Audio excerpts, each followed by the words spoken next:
эне болуу бактысы проектисинин координатору болуп иштейм. Жана ошондой эле ушул бүгүнкү атайын өздөрүнүн убактысын бөлүп, негизинен эле жалпы маалымат алам деп бул жака биздин кошулган баардык биздин катышуучуларга жана жаңы катышуучуларыбызга дагы кош келипсиздер демекчибиз. Бүгүнкү биздин тренингдин уюштуруучусу, биздин модератор, бүгүнкү тренерибиз биздин бул жакта Клара Жакыпова деген биздин эжей мугалимибиз. Анда эмесе Клара эже, сиз бардыгын эгер азыр бул жакта слайд көрүнүп аткан болсо, Клара эже сиз өзүңүздү тааныштырып, негизинен ошол бүгүнкү тренингти баштай берсеңиз болот. Ал эми башка катышуучулар ошол акырындан кошула берсин. Жана баарыңардан сураныч, дагы бир жолу микрофонду эгер колдонбосоңор өчүрүп алыңыздар, себеби дегенде азыр жаңырып бизге ошо тоскоолдуктарды жаратат. Анда эмесе Клара эже, сөз сизде. Саламатсыңар кыздар. Саламатсыңар катышуучулар, урматтуу коноктор. Эме Наргиз, демонстрацияда эме жок болуп атат слайд. Жок болуп атабы? Наргиза. Азыр.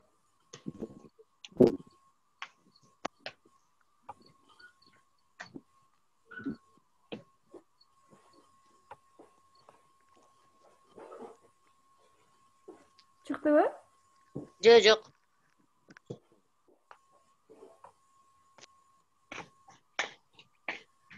Меники бул жакта көрсөтүп атат да? Элде да көрсөтүп атабы, менде жок го. Катышуучулар. Көрүнүп атат, бизге көрүнөт.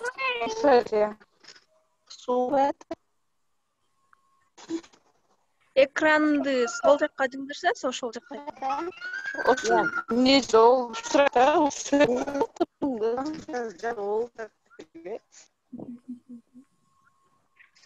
Микрофонду өчүрүп коюш керек.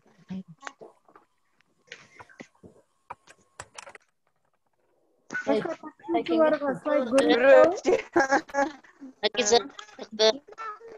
Кыздар, мен экранды өчүрүп коеюн, антесе менин жаман болуп атат. Саламатсыздарбы?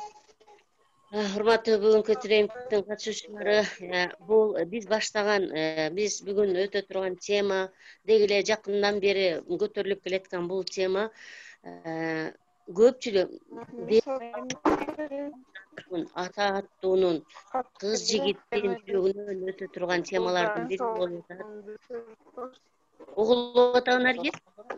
Ооба, угулуп атат. Башка үндөр чыгып атат. Немелерин өчүрүп койсоң, микрофондорун. Бүгүн кеп кыла турган темабыз репродуктивдүү ден соолук өз колубузда деп аталат. Бул тема жана айтып өткөндөй эле бардыгыбызды ойлондурган көйгөйлөрдүн бири болуп эсептелет. Андыктан биз эмне экенине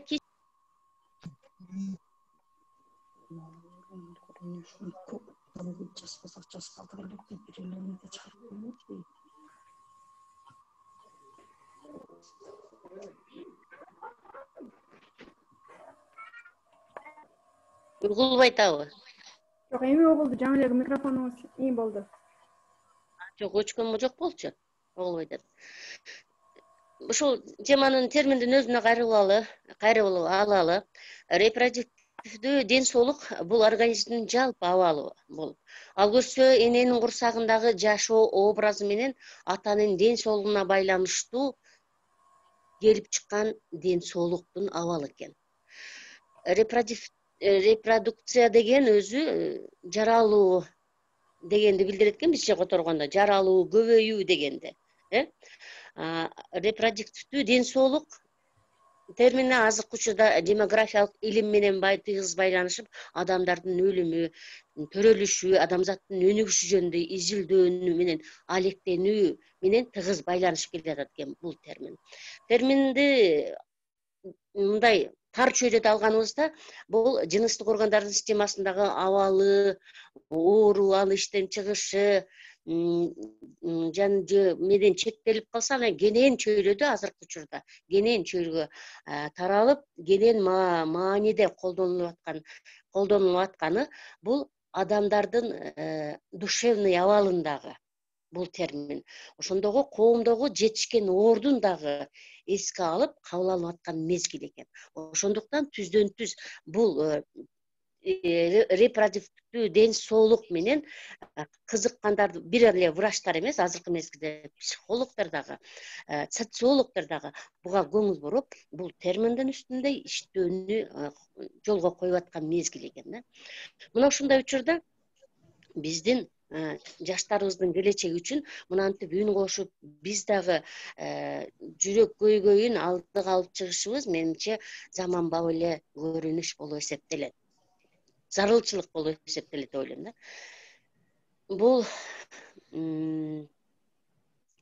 Бул ден соолук өзү түйүлдүк эненин курсагында жатканда эле түйүлдүк пайда болгон мезгилде жаралган ден соолук. Мындай десем дагы мен оюма кошулбай коесуңар дейм. Анткени эненин ден соолугу дагы, атанын ден соолугу дагы репродуктивдүү ден соолукка түздөн түз таасир этет экен. Эмесе бүгүнкү тренингден биз мына ушундай темада баштайбыз. Тренингдин негизги максаты репродуктивдүү ден соолук жана укуктар жөнүндө билим деңгээлибизди жогорулатуу болуп эсептелет. Максат бул репродуктивдүү ден соолукту негизги максатынан улам күтүлүүчү натыйжабыз өзүнүн жеке репродуктивдүү ден соолугун сактоо үчүн өз укуктарын пайдаланат жана маалыматты кеңейтет деген натыйжага жетишишибиз керек. Айрыкча биздин катарыбызга келген 32-дегинби катышуулардын арасында жаш өспүрүм кыздарыбыз бар, жакшынакай жигиттерибиз бар. Менимче бул маалымат булар үчүн ачыкча болбосо керек. Эми репродуктивдүү ден соолукту кандайча сактайбыз? Муну сактоого түздөн түз таасир этүүчү факторлор кайсылар? Мына ушуга кайрылаардан мурун мен сиздерге азыркы экрандагы символикага көңүлүңүздөрдү бургум келет жана суроо менен кайрылгым келет. Урматтуу катышуучулар, Наргиза, мына ушул символду биздин тема менен кандайдыр байланышын таптыңыздарбы? Байланышы барбы? Ооба, бар. Бар байланышы. Атасы менен апасы, баласы, кызы турат. Ошо экөөнө байланыштуу да, баласы менен кызынын пайда болушу, төрөлүшү, ден соолугунун чың болушу,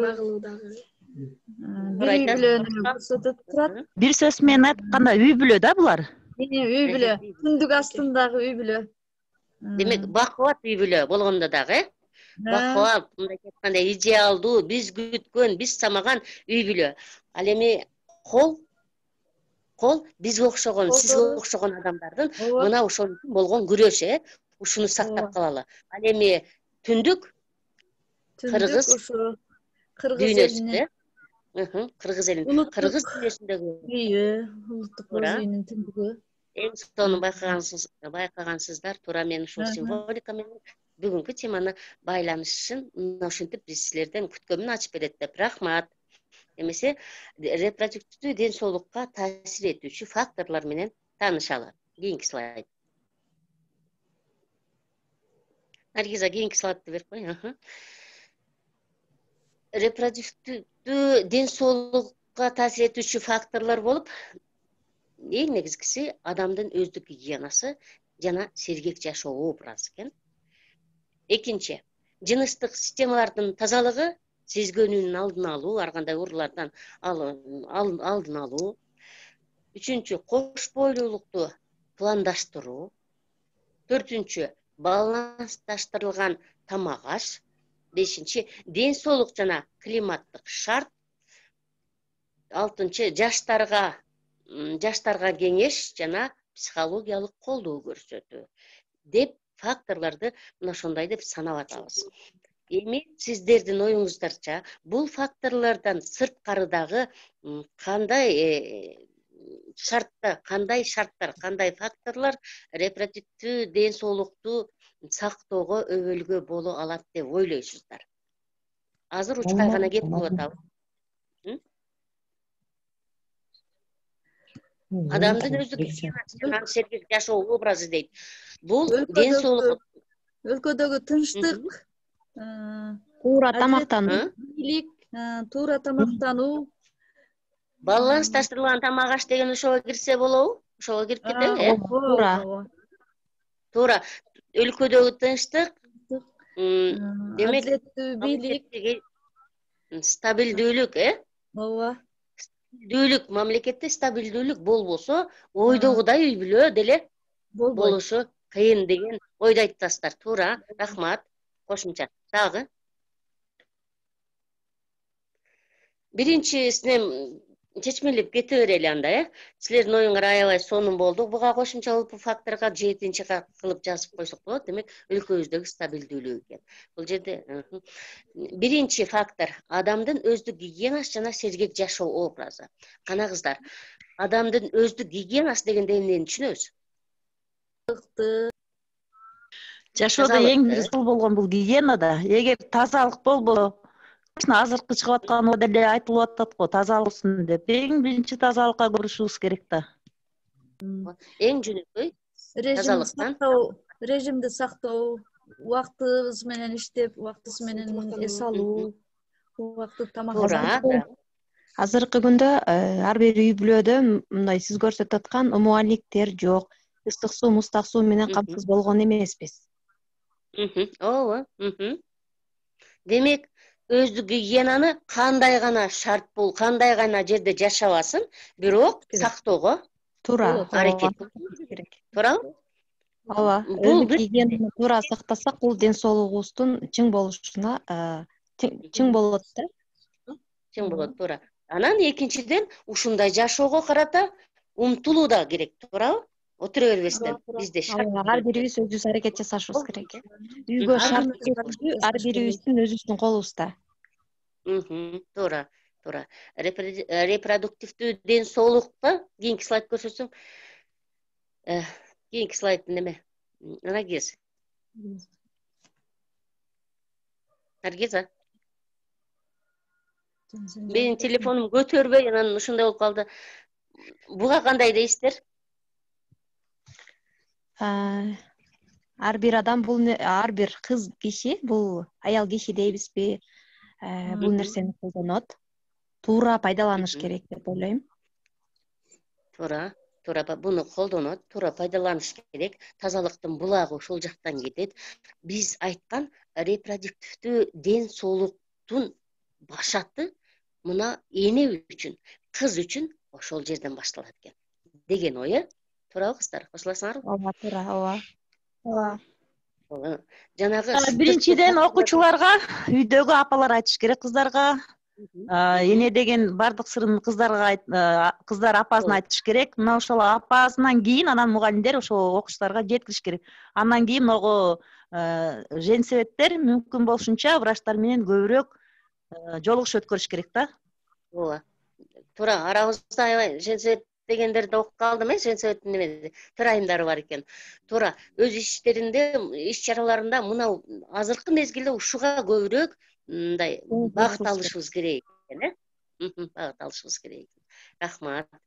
Бул репродуктивдүү ден соолук, менин тилим эле сынып атат, ушуну айта албай эле. Репродуктивдүү ден соолуктун негизги факторлорунун бири бул мына ушул өздүк гигиенаны сактоо экен. Жана сергек жашоо образы дейт. Сергек жашоо образына тазалыктан сырткары дагы эмнелер кирчү кыздар? Көнүгүүлөр, таңкы көнүгүүлөр деп ойлойм. Көнүгүүлөр, туура, дагы.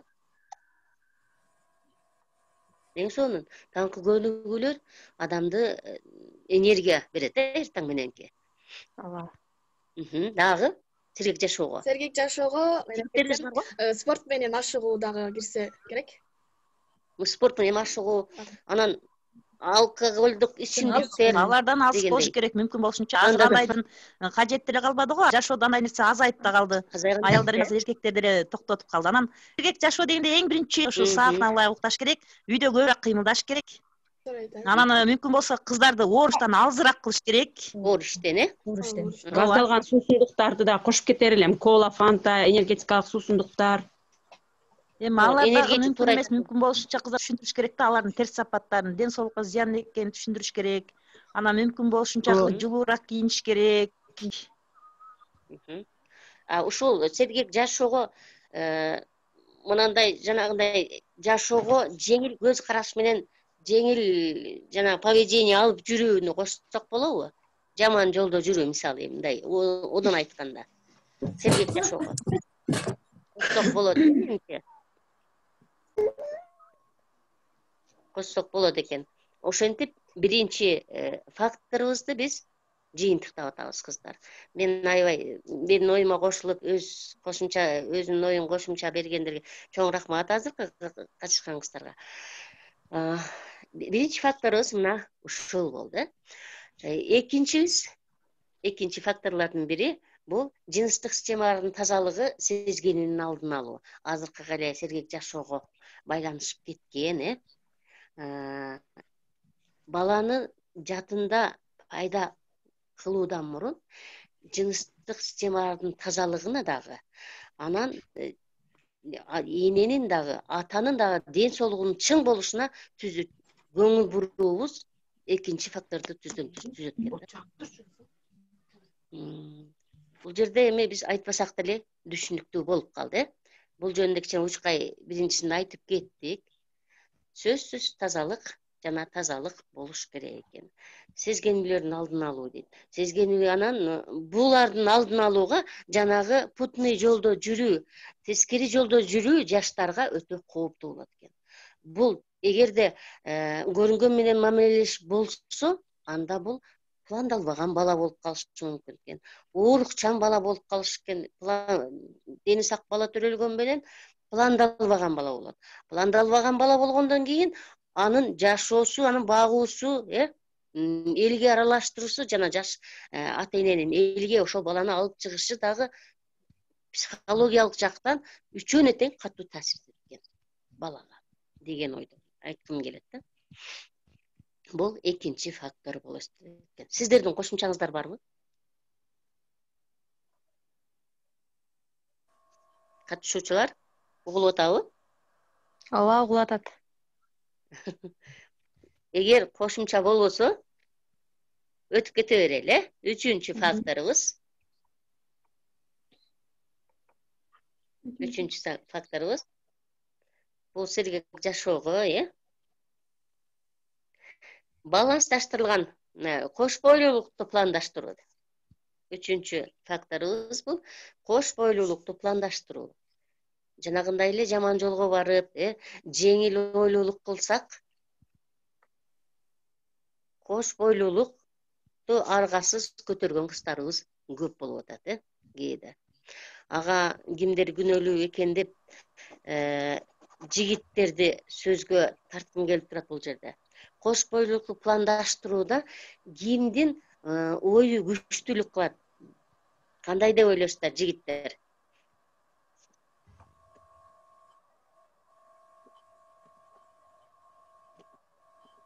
Бул үй бүлөнү пландаштырууга бир бутак болуш керек. Бизде үй бүлөнү пландаштырып атканда, үй бүлө куруп атканда бир мындай консультация алып, ошол боюнча мындай иштер жүргүзүлбөйт деп ойлойм да. Себеби чет мамлекеттерде кыз жигит барып сөзсүз түрдө канча убакта балалуу болуш керек, анализдер тапшырып, консультация алып, анан үй бүлө курушат. А бизде андай өтүшөт, психолог ошондой эмелерден өтүшөт. Бирок бизде таптакыр андай эмес да. Кыз жигит болуп сүйлөшүп алып көрөлү, анан ата-эненин уруксатын алып үйлөнүп алышат. Кийинчерээк ошо кош бойлуулук проблемалар пайда болот.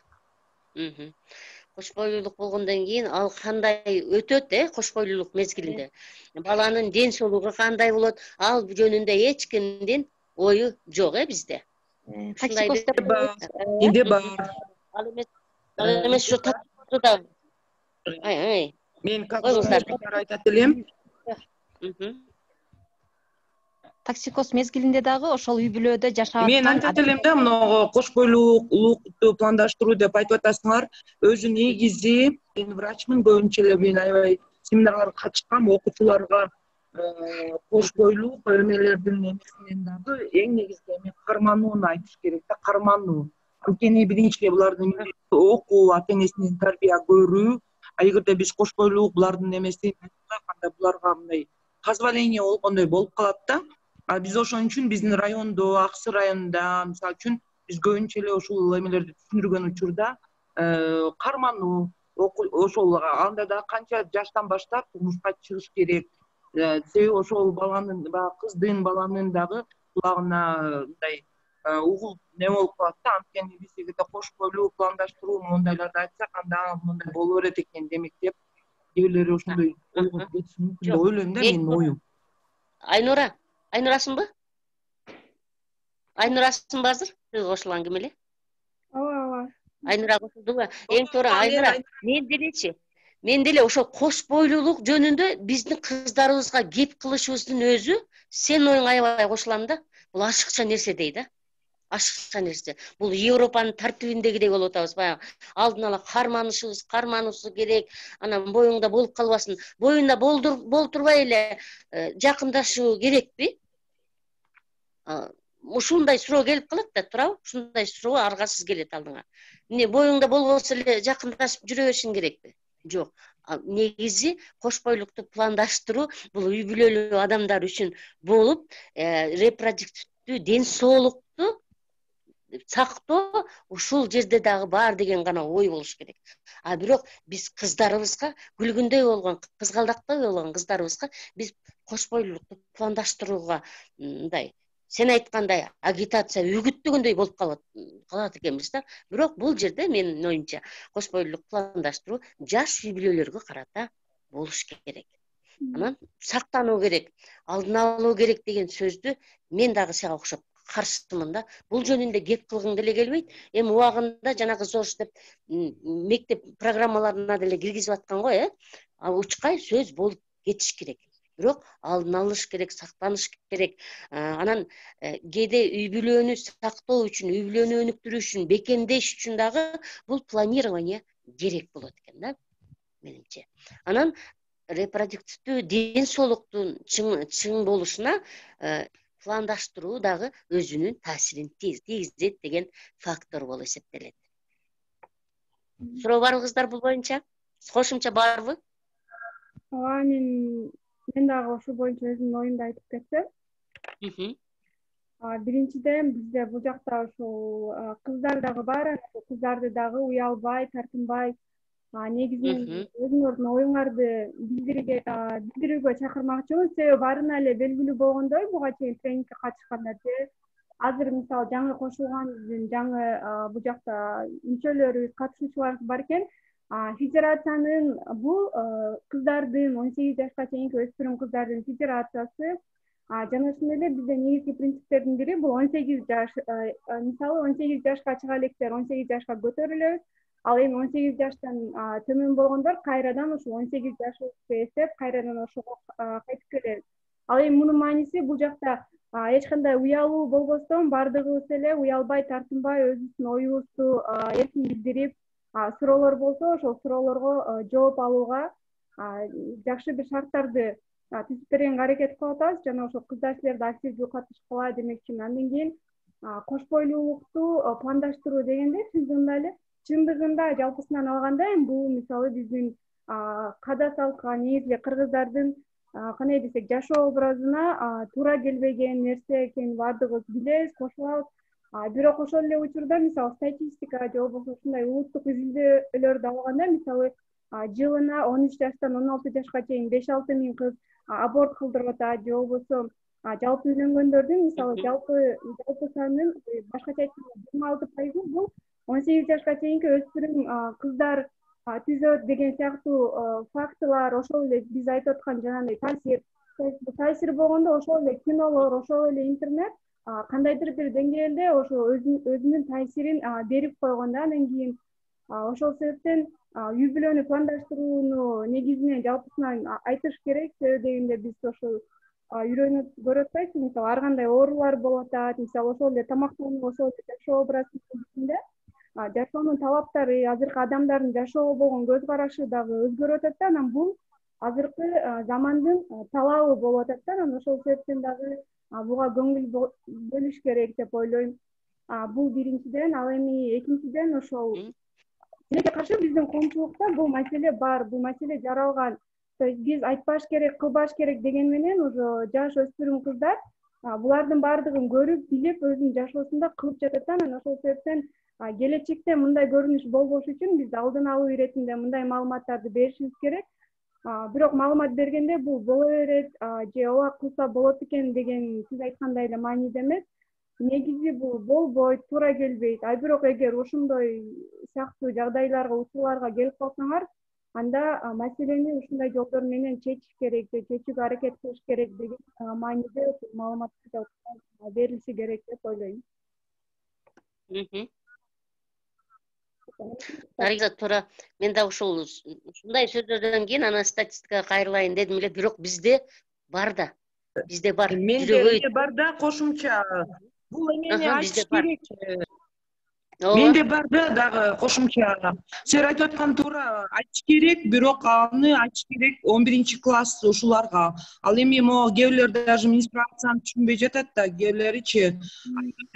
Кыздарды жөнөкөй баягы түзүлүшүн, баягы жөнөкөй баягы немеден баштаса, менче ойлоймун, баягы где-то бир 10-класска чейинкилерге карман деген. Уже себеби дегенде азыр аныс деле буларда өспүрүм курак, еще дагы гормоналдык өзгөрүү жакшы түшүнбөйт дагы. Как раз 11-классты бүтүп аткандарга строго ушу үй бүлөнү пландаштыруу кийинки эмени айтып берсе болот деп ойлойм да. Анткени ар бир эменин деңгээли болбосо баштарын айландырып, азыркылар ошону сөз көрүш керек деген ойго дагы батат да.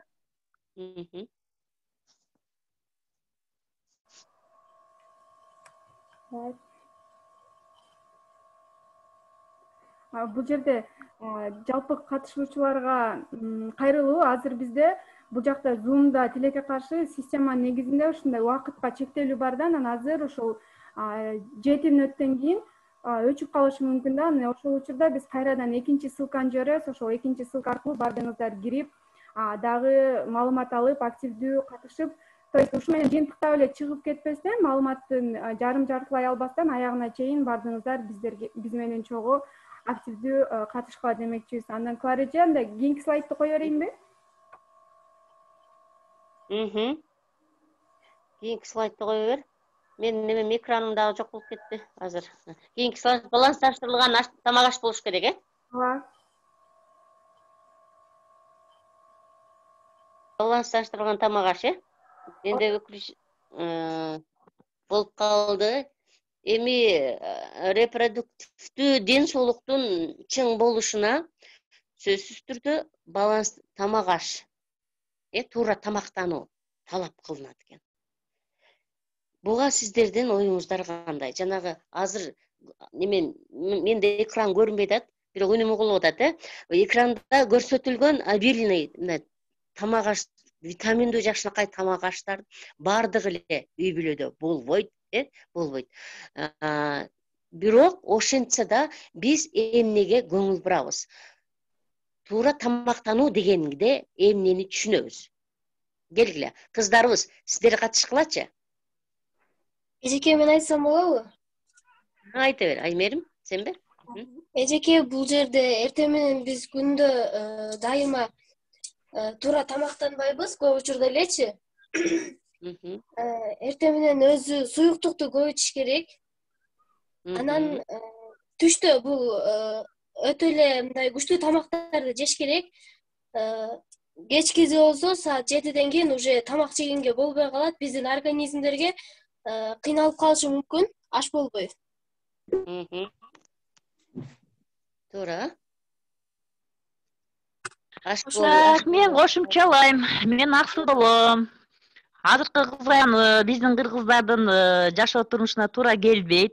Окуштар мүмкүн болсо эртең менен сагын жакшылап тойгузуп барыш керек. Эгерде жогорудагы эрежени сактай турган болсок, 2-3 саат өтүп бүткөндөн кийин кыздар курсагы ачып, вакытында жакшы кабыл алышпайт. Ал эми эгер мындай шарт болуп калса, эгер мындай ашалары боло турган болсо, кирип тамак алса туура келет. Анан өзү негизи тамакты түштө көбүрөөк жеш керек экен. Өзү негизи айтып коет го. Эменки тамаңды, суюктукту көбүрөөк ич, а түштөгү мындай жакшы тамакты жасагында көбүрөөк жегин дагы, бирок жакшы тамакты башка бирөөгө бербе да. Кечкиринки тамагыңды мүмкүн болсо келген кол узат же болбосо кол коңшуларга бер, эгерде көп жасап койсоң дейт го, себеби кечкирин көбүрөөк тоюп алсаң, анда ашказанга эмне болот экен, зыян болот да. Анан айыл жеринде жашылчалар бизде көп да. Биздин огороддо эгип эле ошол жашылча көбүрөөк азыктанабыз. Экологиялык жактан таза болгондо да, Адалат, туурабы? Ооба, себеби ар бир үйдө огороддо жашылчалар эгилген. Анан алманын бышып турган мезги, ашкабактын бышып турган мезги, баардыгы Кудайга шүгүр жетиштүү. Ошон үчүн ата энелер тамактандырганга аракет керек да балдарды. Мен кошумчалап болсом болобу? Баягы айта бер. Кошула бер. Биз баягы мектепте мугалим болуп иштейбиз да, анан расписание түзүп алабыз да. Ошол сыяктуу эле үйдө дагы тамактын өзүнчө бир эмесин, расписаниясын түзүп алыш керек деп ойлойм да. Мисалы, бир күн салаттын түрлөрүн, тамактын түрлөрүн, гречка, перловка, лоя кошулган, нокот, ушундай ар түрдүү жанагы витаминдүү тамактарды көбүрөөк жеш керек деп ойлойм. Ушул сен айтып өткөн, сен санаган ошол. Клара, саламатсыңар. Мен дагы кичине кошумчалап койсом, Так. Биринчиден бардыңарга кутмандуу күнүңөр менен, бардыңар азаматсыңар, мына кыздар, келиндер, апалар, врачтар, түрдүү кесиптеги аялдар отурасыздар, аялдар ушу кыздарга жакшы мотивация берип атасыздар, келечекке даярдануу боюнчачы. Азыр эми ден соолук боюнча сөз болуп калгандан кийин, сөзсүз түрдө өздүк гигиенаны сактоо менен бирге эле тамактануунун дагы аябай чоң да, туура тамак. Кыздар туура айтып атышат. Бул жерде негизгиси бизге кыргыздар эт багытында аябай көбүрөөк жейбиз деген эме бар да, этте калория көп дегендей. Ошол менен тең эле туура айтып атышат. Мөмө жемиш жашылчаларды, анан тиги дан эгиндерин дагы пайдалануу абдан чоң мындай калориялуу болуп эсептелет. Анан дагы эң негизгиси ар дайым жаңы оокат кылып тамак бышырганда жегенди адатка айландырыш керек да. Бизде деги эле айтылып келет, мындай просроченные продукты эмнеси өтүп кеткен, мөөнөтү өтүп кеткен тамак, аштар, азыктар абдан зыян экени ден соолукка. Ошон үчүн кыздарды айтат элем, биринчиден келечекке дагы даярданып атканда силер турмушка даярданууда ушуну эске алсаңар, эч качан эринбестен, зерикпестен тамак жасаганда ар дайым жаңы, анан мондай бузулуп кетпегидей, артып калбагыдай жасаганга азыртан эле көнсөңөр деп ошону айтып кетмек элем. Себеби бул ден соолукка өтө пайда. Эски тамакты же мөөнөтү өтүп кеткен тамакты жегенде ден соолукта түрдүү оорулар пайда болушу мүмкүн. Анан тиги бойго бүтүү, бул жөнүндө медициналык билими барлар деле айтып атышат, ошону дагы эске алышса биздин кыздар. Эми айтпай койбош керек, айтыш керек. Айтып тургандын өзү жакшы. Кээ бирөөлөр ашыкча, эч качан ашыкча болбойт да, билген учурда деле эч качан ашыкча болбойт. Ошон үчүн ар дайым айтып тургандын өзү жакшы. Бирде болбосо бирде, ой, ушуну убагында жакшы айтып койгон экен деп ыраазычылык билдирип турган убакыт келет. Кыздар Федерациясынын семинарды уюштурган, конференцияны уюштургандарына да чоң рахмат. Ишиңерге ийгилик, кыздар, эжекелер. 18 жаштагылар ушул бойдон эле дайым 18 жаш болуп жүрө бериңиздер. Рахмат. Эң соңку сөз болду эжеке. Наргиз, эмне кыласың? Ау. Мен айта берейин, бизде Мыскал эженин айтканына да кошулам. Жана дагы кыргыздын улуттук тамактары, мисалы үчүн кымыз, айран, быштак, сүт, ушул азыктарды көбүрөөк жесек дагы пайдалуу болсо керек деп ойлойм. Жана эртең менен сүт тамактарды жакшы жешибиз керек. Ушундай ойлойм мен. Кыргыздар айткан ак деп айтпайбы, ак ичип. Эң туура айтасың. Дагы бир нерсе эсиме келип атат да кыздар. Тамактанган учурда эч качан ашыкча тамактанбаш керек да. Тамакты жегендин дагы өзүнүн маданияты да бар, өлчөмү да бар. Ошону эң биринчи сактасак жакшы болот да. Ооба. Айтылатпы? Койгондо эмес, окуучулар андай эре жаба жакшы сактайт. Семирип кетпейли деп.